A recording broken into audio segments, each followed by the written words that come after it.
বুখারী শরীফের মধ্যে সেই ঘটনাটা উল্লেখ করেছেন হযরত মুহাম্মদ বিন ইসমাইল বুখারী রাহমাতুল্লাহ আলাইহি। আল্লাহর ওলির নাম হলো ইবনে জুরাইজ। ইবনে জুরাইজ নামাজ পড়তেছেন, নফল নামাজ। হঠাৎ করে মা ইবনে জুরাইজকে অনুসন্ধান করে পায় না। এখন তিনি নামাজের মধ্যে বলতেছেন, গো মালিক, ও রব্বে কারীম, আমার মা আমাকে ডাকছেন। আল্লাহ, আমি নামাজ কায়েম করতেছি গো মালিক, আমি নামাজও কেমনে ছেড়ে দেই? আমার মা আমাকে ডাকতেছেন, কেমনে মার ডাকে সাড়া না দেই?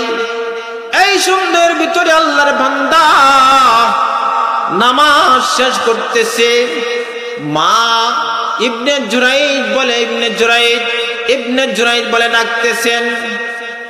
ইবনে জুরাইজ নামাজ শেষ করার পরে মা মা মা বলে ডাক দেন। মায়ের কোনো খোঁজ খবর নাই।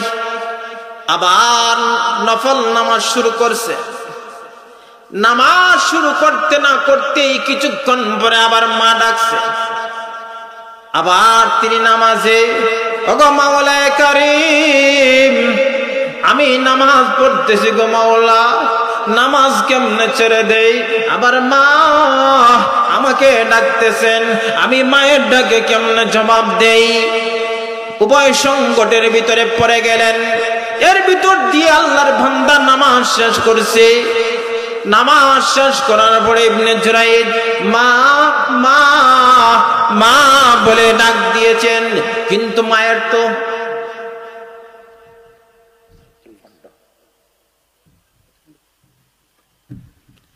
মা বলে ডাক দেন, কিন্তু কোনো খোঁজ খবর নাই। মা কোনো জবাব দেয় না।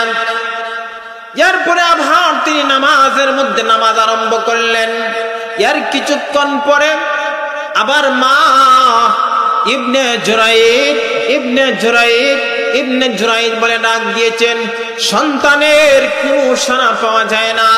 এইদিকে ইবনে জুরাইজ বলতেছে, গো মালিক, ও রব্বে কারীম, আমি নামাজ পড়তেছি, কেমনে নামাজ ছেড়ে দেই? আবার আমার মা ডাকতেছে, আবার মায়ের ডাক জবাবটা আমি কেমনে দেই? উভয় সংকটের ভিতরে তিনি নামাজ পড়তেছেন। এইদিকে মা তিনবার ডাক দেওয়ার পরে যখন পায় না, তখন মা আল্লাহর আদালতে মামলা শুরু করছেন। ওগো মাওলায়ে কারীম, আমার সন্তানকে আমি তিনবার ডাক দিলাম, আমার সন্তানকে ডাক দেওয়ার পরে পাই না।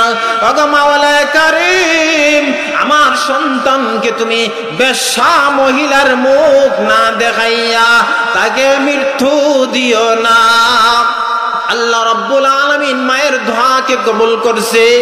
এই জন্য সন্তান, আমরা যারা সন্তান আছি, শোনো, মা বাবা আপনারে আমারে কষ্ট করে ডাকে, মা বাবা চিৎকার দিয়ে আপনারে আমারে ডাকে, কিন্তু এই মা বাবার ডাকে যদি আমি সাড়া দেই না, তাহলে আমি ক্ষতিগ্রস্তের মধ্যে পড়ে যাব, আমি লাঞ্ছিত অপমানিত হয়ে যাব। ইবনে জুরাইজের মা তিনবার ডাক দেওয়ার পরে সন্তানকে যখন পায় না, আল্লাহর আদালতে মামলা করছে, ও মাওলায়ে কারীম, আমার সন্তানকে বেশ্যা ব্যক্তির মুখ না দেখাইয়া, বেশ্যা মহিলার মুখ না দেখাইয়া মওত দিও না। আল্লাহ কবুল করে ফেলছেন। ইবনে জুরাইজ ইবাদত বন্দেগী হঠাৎ করে একজন গর্ভবতী মহিলা ইবনে জুরাইজের খানকার ভিতরে ঢুকে গেছে। তার বাচ্চা প্রসব হয়ে গেছে। এলাকাবাসী, গ্রামবাসী দৌড়িয়া এসে দেখে ইবনে জুরাইজ আল্লাহর ওলির খানকার মধ্যে একজন মহিলার সন্তান হয়ে গেছে। গ্রামবাসী তাকে উত্তম মাধ্যম দিল, পুরস্কার দিল, আর বলতেছে, তুমি আল্লাহর ওলি দাবি করো, আর এইদিকে ব্যভিচারের কাজ করো, নাফরমানির কাজ করো, গুনাহের কাজ করো, এটা আবার কি জাত আল্লাহর ওলি? ইবনে জুরাইজ বললেন, ও গ্রামবাসীরা শোনো, আমি নাফরমানির কাজ করি নাই, আমি ব্যভিচারের কাজ করি নাই, আমি গুনাহের কাজ করি নাই। আপনারা সবাই একত্রিত হন। এই সন্তান বলে দিবে তার পিতাটাকে।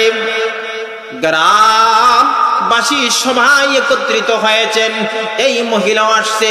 আল্লাহর ওলি হযরত ইবনে জুরাইজ বাচ্চার পেটের মধ্যে শাহাদত আঙ্গুল দ্বারা স্পর্শ করলেন, গুতা মারলেন। ও শিশু সন্তান, বলে দে তোর বাবাকে। এই দুধের শিশু সন্তান গ্রামবাসীকে বলে দিল, ও গ্রামবাসী শুনো, আমার বাবা ইবনে জুরাইজ আল্লাহর ওলি না, আমার বাবা হলেন এই গ্রামের অমুক রাখাল। আমার বাবা, দেখেন মায়ের দোয়া বদ্ধার বদৌলতে আল্লাহ পাক এই আল্লাহর ওলিরে বেশা মহিলার মুখ আল্লাহ পাক দেখিয়েছে।